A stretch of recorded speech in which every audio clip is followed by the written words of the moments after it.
YouTube, it's Brian Phillips again. We've got this Dynam T-28 1.3 meter, and we are going to fly it today on 4S 2200 Gen 2 Smart Pack using the Gavin 8C elevator, rudder, ailerons, flaps, and then of course the retracts are down below. And these retracts have been very good. I know it's on your mind since it's a Dynam. It was. Okay, so look, I mean, they've been very good in that they work, but they're wiggly. Okay, here goes nothing. We're gonna try to do this without a big, weird pivot. That wasn't bad. Gear going up. It's about 70% throttle there. Full throttle. A little bit of oscillation. We could turn down the gains a little bit. See the oscillation, folks? Mm-hmm. Okay, so I think what I'm gonna do is I'll come around, we'll try to put it down. Gear coming out, takeoff flaps deployed. We're gonna go around by the vampire killing zone. Like I said, so far the stabilization on these Detram planes, the Dynam planes, the Detram electronics have been pretty good actually. Whoops. Okay, throttle cuts on. So that was maybe not so desirable. I didn't quite have enough to yaw it over. Okay, flaps going back up. And we definitely bent that gear handle. I'm gonna hand that to the camera crew there. Huh, I think we're okay. I think it just pulled down the retract assembly a little bit. Okay, so we're going to adjust our gains. I'll show you how to do that. Forgive the clunkiness for me doing this.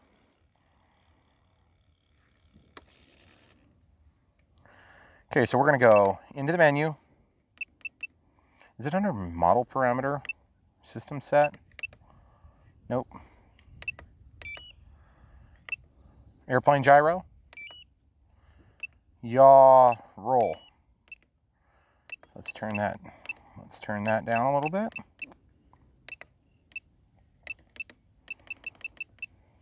Okay. Now let's exit. We'll see how this works. Okay, throttle cut is off. You'll notice there's a lot of deflection on the flaps on these Dynams, and that's definitely something to keep in mind. So, very good. 50% throttle takeoff there. Gear coming up. Full throttle now. About 70% throttle here. Not seeing any oscillation yet. Full throttle.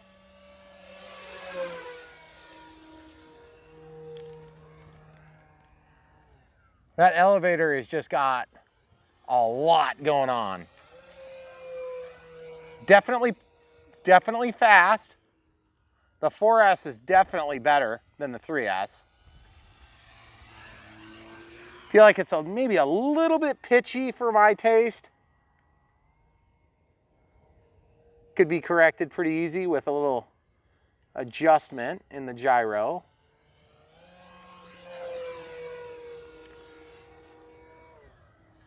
A little bit of oscillation there, I noticed, but I think that might be actual correction for wind. Sorry, folks. That's the sun. Everybody, welcome to the sun. Got to get a little trim on the elevator here. Yeah, let's go about 5 steps back, please. And then to your right. Toward the center. To your right. Thank you.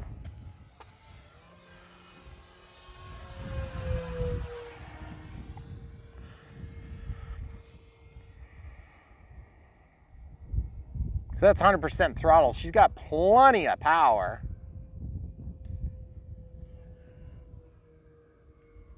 Nice slow barrel roll there.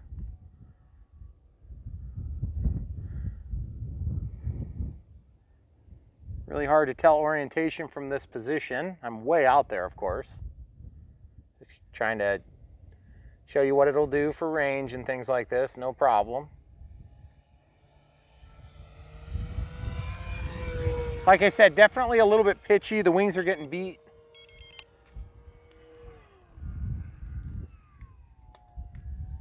Just seems like it wants to kind of go down when I let off the stick. And not sure exactly how to explain that because I keep trimming. Let's go back a little bit more. Thank you. Perfect. Good job. Whoa. I'm trying to yaw. See the yaw? It's got plenty of yaw authority. But when I was doing that last maneuver, when I was pulling out of the pass, it just felt weird. And I think part of it is that the wing is bending. And so the hokiness that I'm feeling is consistent with the wing deflecting as it's being tossed to and fro in the wind. So it's the angle of incidence between the main wing and the tail. Could be just flexing the fuse too. Okay, big loop. Going into the bowl. Ooh, we've got elevator porpoising there. A little bit of oscillation from the stabilizer on that one. But you can see it's got really good ups on 4S. Sorry, son. Let's try some slow flight ops if we can get it to behave. Take off flaps here.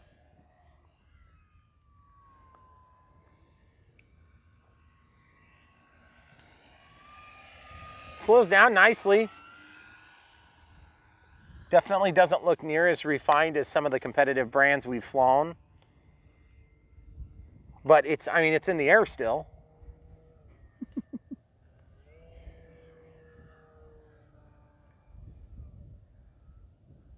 The sticks on this Gavin transmitter are definitely a lot less precise feeling than the DT9, which is a Detram product. I don't know if that's a Gavin at all. That's just the DT9, right? It's the Blitz. The Blitz DT9. Definitely a far superior transmitter if you're into the Dynam. You'll notice the lights on that pass. The green light's nice and bright. You can see it in the day sun. That's pretty good stuff right there. Now, I'm trying to kind of show the positive lights of this plane, the positive attributes, but I can definitely say that you kind of have to be on it. I mean, even though it has a stabilizer and it does technically work, it's just not the same flight experience. I feel like my stick position changes drastically for the same heading. So like, for instance, it's really gonna be kind of hard to demonstrate this, but what I'm doing is I'm really having to ride that stick back a lot, okay? So if I'm having to hold the stick back a lot, then that means I'm using up throw. So basically, if the angle of incidence between the front of the plane, the main wing, and the back of the wing is being impacted by flex in the overall fuselage, then that's going to tend to make that elevator stick position be a little bit spongy, I think. I think that might be what we're dealing with. And that's just kind of an airframe issue, just a little bit weak. Now that being said, it could also just be that the elevator is flexing a little bit. You see how it kind of went contrary to the same heading it was when I rolled it. Could also be just a wind a little bit too, maybe. I mean, it sure looks good in the sky. Love the trim livery on this. High speed pass, you good? Mm-hmm. A little bit of oscillation and porpoising there. Okay, I'm gonna go into level flight here. Trying to eliminate that function that I'm fighting. So I'm just kind of got the thumbs on the stick and I'm just holding it and babysitting it until such a time as it's going straight and I can let go of the stick.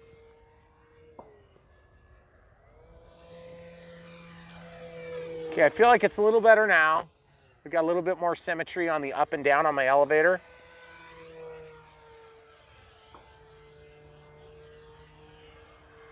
So far it feels pretty good.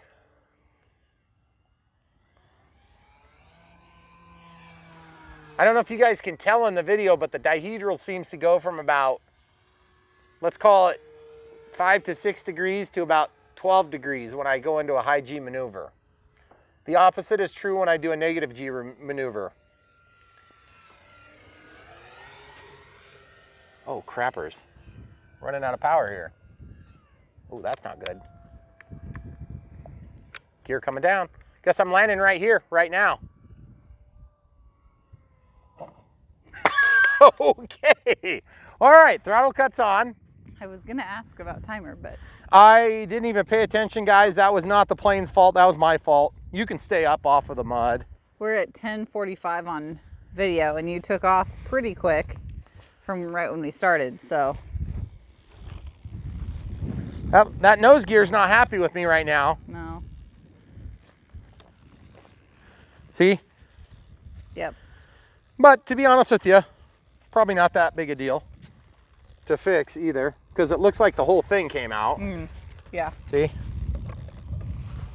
So I just have to reglue that. Pretty easy fix. In fact, that's probably fixed. Probably. Okay, so couple thoughts. One, the 4S was a big improvement. Two, you might want to set a timer, okay? Three, let's check and see how dead it really is. I don't have the checker. Okay. Four, this SR86A has been a really good receiver. If you're going to be flying, if you're going to be flying these Dynam transmitters, there's no reason to not go with their receivers. Now that being said, I keep coming back to, if I wanted this thing to fly better, I know exactly how I could do it. And a lot of it comes down to my comfort level and my personal experience with the Horizon Hobby Spectrum lineup of transmitters. They're a lot more expensive, a lot more than these, but they do work very good, and you're not really gonna get 3 of these either. So it's not like it's apples to apples because I have several of them. I'm just trying to showcase the lineup here. I would end up with a DT9, probably in black if I was buying one right now, and I wanted to just do the Dynam bind and flies. However, if you guys are in the market for this plane and you want the best performance out of it, my recommendation would and still is just go ahead and get the plug and fly, which is what we put in the regular master list. The plug and fly seems to be the best. Plus then if you're into FR Sky or you do some open source off the wall weird transmitter protocol, then who cares, you can run that too. But really it comes down to what are you most comfortable with and what can you adjust in air and still keep the thing flying well. I feel like this plane is not bad. It's good, but it's kind of Dynam good. It's like, it's 60% to 80% at the very best. They never quite go 100%, you know? Is it a bad plane? Absolutely not. This is not a bad plane. This would not be a horrible first plane given you have somebody to help you along the way, particularly getting the trim set. Particularly, you probably wouldn't fly down 4S either. You do a 3S. The 3S would give you plenty of power. With the 4S, I felt like you really were taxing the airframe on this thing. Also, I feel like on 3S, you're going to have just a more enjoyable, more relaxing flight. I felt our maiden on 3S went really smooth, and I felt like this on 4S, even though it's considerably better weather, it's comfortable out here. The wind is definitely here, but it's not dead calm. It's also not a hurricane out here. I felt like it was considerably more stressful flying on 4S. And again, that comes back to airframe issues. But also, I think in general, the plane was designed to be a 3S plane. So just like the Grand Cruiser on 4S, sure, it'll fly on 4S. Is it more exciting for me as a more experienced pilot? I don't know, maybe. But I actually have an affinity for planes when they fly slow too. So for me, it's not just about see how fast it can go. The extra power does save lives in airplanes, but the extra power may also cause you to induce a failure that would otherwise not ever happen on 3S. So a couple things to consider. The plane went together okay. We did have a couple of issues with this, but once we were done with them, it actually was a pretty good plane. So I would say, you know, is this as good as the 1.2 from Horizon? No, but it's also quite a bit less expensive than that. Is this as good as the 1.1 meter that was just released? By the way, you can get this in yellow or red and white. Okay, so, you know, if you follow the link, The master link will take you to whatever product you want at Big O Hobby. They've been very good to work with. So I kind of hate to always do these comparisons, guys, because you know the buyer that's budgeting for this plane is a different buyer that's budgeting for the 1.2 from Horizon. It's just, you know, but if you got $300 to spend, if you're sub $300, I would go for the better plane. That's what I would do. But the thing is, if you can't afford the 300 and you can only afford this, then go for this. Enjoy this. It's very fun. You're going to enjoy it. It's going to be a good plane. It's maybe not the absolute best choice, but it's definitely still a good choice. Of the Dynams, it's one of the better choices. The PT-17 was very good from Dynam, right? Is that what we did? Yep. That was the one that was hard to put the straps on from the top to bottom wing? Yeah, but it flew really well. Flew really good. And it was one of our first experiences with Dynam. Still hard to put together, but just because it had a lot of steps.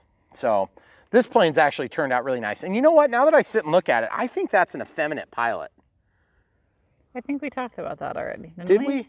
Maybe that was a different I actually kind of like this pilot. This pilot is not weird looking. No. Like, I don't think that pilot has weird eyes. No. So I really like that pilot. She's kind of pretty. Yeah, I was just going to say, she's a pretty pilot. Maybe that explains the landing. Way to go. You should. Sorry. Also, when we were doing the build, I can't remember if I forgot to mention that there is a screw here. I think we forgot that, and then you did it off camera. I don't know if there's a screw right there. Yeah. That goes through and holds these two wings together. That being said, it's still not quite enough.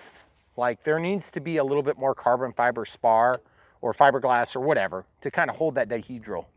Well, and I think that needs to be mentioned if you talk about, because you did say it could potentially be a first plane. Dynams aren't really first builds. You know, yeah, except that, you know, it's not really that hard to build them. It's just frustrating. That's true. So the big thing is the instructions are a little bit lacking. And so you do have guys like me that will help you walk through the build. Yes. So if it's your first time and you decide to pick this plane, then I'm going to wish you the best of luck with the understanding that there might be slightly better options. This is not a horrible option for a first plane.